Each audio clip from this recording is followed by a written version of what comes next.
मंगलवार को पटना से औरंगाबाद जाने के क्रम में लोक जनशक्ति पार्टी रामविलास के राष्ट्रीय अध्यक्ष चिराग पासवान ने अरवल में पत्रकारों से बात करते हुए कहा कि मैं अभी किसी भी गठबंधन में नहीं जाना चाहूंगा। मध्यावधि चुनाव या आम चुनाव में ही गठबंधन पर विचार किया जाएगा। उन्होंने मुगलों के इतिहास में बदलाव को लेकर कहा कि इतिहास में छेड़छाड़ का पक्षधर नहीं हूं, लेकिन नई चीज सामने आई इससे भी गुरेज नहीं। उन्होंने कहा कि किन परिस्थितियों में कौन सा इतिहास लिखा गया, यह जानना बेहद जरूरी है। जो लाया जा रहा है उसे भी जानने के लिए उत्सुक है। उन्होंने कहा कि इतिहास से छेड़छाड़ भी नहीं किया जाना चाहिए, लेकिन साथ ही उन्होंने जहानाबाद में चर्चित व्यवसायी अभिराम शर्मा की हत्या को लेकर कहा कि बिहार में कब किसको कौन गोली मार देगा कोई भरोसा नहीं। बिहार में सरकार नाम की कोई चीज नहीं, अधिकारी सिर्फ अपना कोरम पूरा कर रहे हैं। बिहार में कानून नाम की कोई चीज नहीं। चिराग पासवान ने मुख्यमंत्री नीतीश कुमार पर निशाना साधते हुए कहा कि नीतीश कुमार प्रेशर पॉलिटिक्स करते हैं। जब जब उनको घटक दल पर दबाव बनाना होता है तब उन्हें विशेष राज्य का दर्जा याद आता है। नीतीश कुमार अब तक जातीय जनगणना को लेकर अपना स्टैंड क्लियर नहीं कर पा रहे हैं। उन्होंने कहा कि भारतीय जनता पार्टी जातीय जनगणना और विशेष राज्य दर्जा को लेकर अपना स्टैंड क्लियर करती, लेकिन नीतीश कुमार अपना स्टैंड क्लियर नहीं कर पा रहे हैं। बिहार स्थिर सरकार नहीं चल रही है, कभी भी मध्यावधि चुनाव हो सकते हैं, इसलिए मैं अपने संगठन को मजबूत करने में लगा हूं। फिलहाल मेरी पूरी नज़र संगठन को मजबूत करने में है। मैं अपने कार्यकर्ताओं के साथ कहीं भी समस्या हो, किसी के साथ घटना हो जाता हूँ, मिलता हूँ। मैं बिहार फर्स्ट, बिहारी फर्स्ट की एज काम कर रहा हूँ। जहानाबाद न्यूज़ के लिए अरवल से बबलू सिन्हा की रिपोर्ट। ही एकमात्र कारण है कि गठबंधन में जिस तरीके से दरारें खुलकर देखने को मिली, 4 घटक दल थे, 4 में से एक पहले ही अलग हो गया। अब ये भाजपा और जनता दल यूनाइटेड भी कितने समय तक एक दूसरे के साथ चलेंगे, ये देखने वाली बात होगी। बट हाँ, एक बात शाश्वत सत्य है कि बिहार में जल्द ही मध्यावधि चुनाव की घोषणा होगी। बिहार जल्द चुनाव में जाएगा। उनको लेकर कितना हो हल्ला हुआ, क्या हो गया, उसके बाद कौन गिरफ्तार हुआ, किसको सजा हुई। आए दिन छोटी छोटी बच्चियों के साथ बलात्कार कर कर उनके शव को पानी में फेंक दिया जाता है। एक गिरफ्तारी मुझे बता दें, दिन दहाड़े हमारे व्यापारी साथियों को लूट लिया जाता है। बाखड़गंज जैसी जगह, भैया पटना में जाके देखिए, दिन में कंधे से कंधा टकराए बिना चलना मुश्किल है।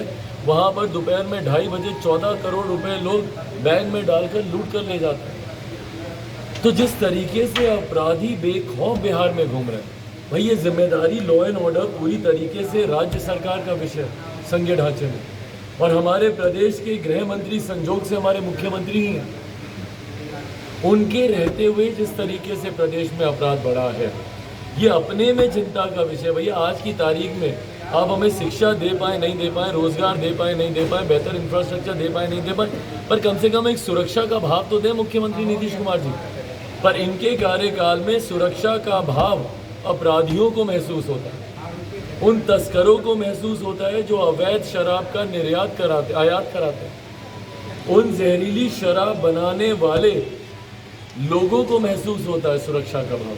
पर अगर आप आम बिहारी की अगर बात करें तो भैया यहाँ से बाहर निकलेंगे कब किस पे गोली चल जाएगी, गला रेत कर हत्या कर दी जाएगी, अपहरण कर लिया जाएगा, इसका भरोसा कोई नहीं ले सकता। पर मुझे नहीं लगता कि इससे ज़्यादा चरम सीमा पर कभी था जिस तरीके से आज है।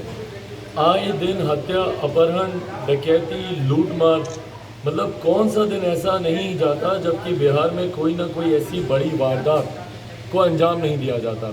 पर दुख इस बात का होता है कि इतना होने के बावजूद मुझे कोई एक हत्या बता दीजिए आप लोग जिसकी जांच हुई हो और दोषियों पे कार्रवाई हुई हो और आज वो सलाखों के पीछे हो।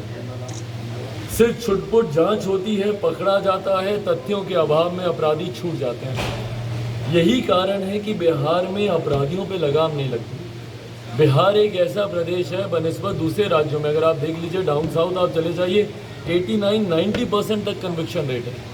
बिहार में कन्विक्शन रेट महज 7%। 7% का मतलब है अगर 100 अपराध हुए तो 7 लोगों को अगर पकड़ा गया तो पकड़ा गया, वो भी बाद में अगर सज़ा हुई तो अलग। के पास फुर्सत नहीं है कि भाई आप चल के चले जाएं बगल में जो धरना प्रदर्शन में सारे छात्र बैठे रहते हैं, STET के छात्र हों, तमाम अभ्यर्थी हों, जो दिन रात अपनी उचित मांगों को लेकर जो धरने पर बैठते हैं, उनके पास जाने की फुर्सत नहीं है। जितने लोग जहरीली शराब पीने से मर गए उनके परिवार वालों से मिलने की फुर्सत नहीं है, पर वहीं आदरणीय राबड़ी जी के आवास पर पैदल चलकर मुख्यमंत्री नीतीश कुमार जी पहुंच जाते हैं।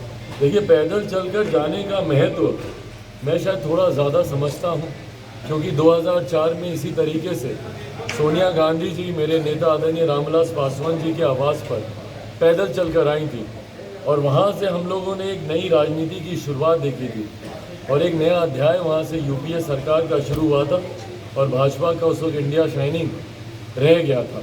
तो अब ये जिस तरीके से पैदल चलकर गए हैं राबड़ी आवास पर, ये अपने में दर्शाता है कि भैया कहीं ना कहीं गठबंधन में तो कम से कम सब कुछ ठीक नहीं है। शायद एक नए विकल्प की तलाश हो रही है।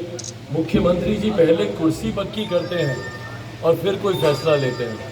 2017 में भी हम लोगों ने देखा, जब वो रातों रात महागठबंधन छोड़कर एनडीए का हिस्सा बने तो पहले उन्होंने अपनी कुर्सी पक्की की। तभी शायद आप सब मीडिया पत्रकार के बंधुओं साथियों को भी नहीं अंदाज़ा होगा, रात में अभी वो शाम को जा रहे हैं राजभवन में राज्यपाल जी को इस्तीफा देने। जिस तरीके से विरोधाभास दोनों गठबंधन के घटक दलों में देखने को मिलता है, भाई मुख्यमंत्री नीतीश कुमार बार बार वो ऐसे विषयों को उठाते हैं भाजपा के सामने जिसपे भाजपा की सोच या उनकी नीति पहले से ही तय है। पेगासस पे जांच की मांग करते हैं मुख्यमंत्री नीतीश कुमार। सृजन घोटाले पे जांच नहीं होनी चाहिए, पर पेगासस पे जांच की मांग करते हैं। वहीं जातीय जनगणना, इस पर केंद्र सरकार और भारतीय जनता पार्टी पहले ही अपना रुख साफ कर चुकी है, पर उसके बावजूद जातीय जनगणना का मुद्दा उठाना, उसके बाद जातीय जनगणना पर भाजपा से विपरीत अपनी राय रखना, विशेष राज्य का दर्जा बार बार भारतीय जनता पार्टी के सामने, जबकि भारतीय जनता पार्टी उस पर भी अपना रुख साफ कर चुकी है। तो ये तमाम विषय मुख्यमंत्री जी उठाते ही इसीलिए हैं कि वो अपने गठबंधन पर, घटक दल पर, भारतीय जनता पार्टी पर दबाव बना सकें, प्रेशर की पॉलिटिक्स कर सकें। और यही कारण है कि दोनों घटक दलों के बीच में विरोधाभास इतना ज़्यादा बढ़ता जा रहा है। और शुरू से ही हम लोगों ने इस बात को कहा है कि ये गठबंधन ज़्यादा समय चलेगा नहीं। आज लगभग 1.5 साल होने को आए और 1.5 साल में ही सुखबुगाहट है कि भाई भाजपा का मुख्यमंत्री होना चाहिए। तो मौजूदा मुख्यमंत्री नई कुर्सी की तलाश कर रहे हैं, राष्ट्रपति बनेंगे, उपराष्ट्रपति बनेंगे, भगवान जाने क्या बने।